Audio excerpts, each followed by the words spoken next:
家宏福苑8座大廈裏邊呢，有1座係冇被火警波及嘅，而另外4座呢，大致嘅火勢呢，我哋已經救熄㗎啦。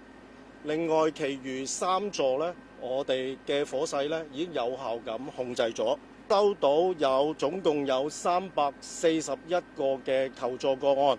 我哋已經成功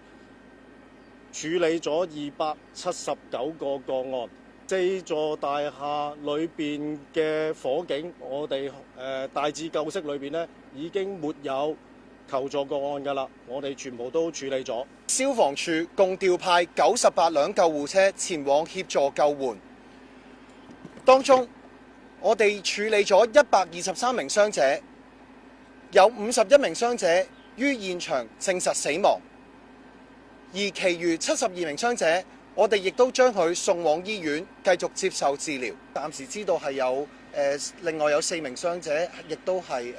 傷重不治嘅。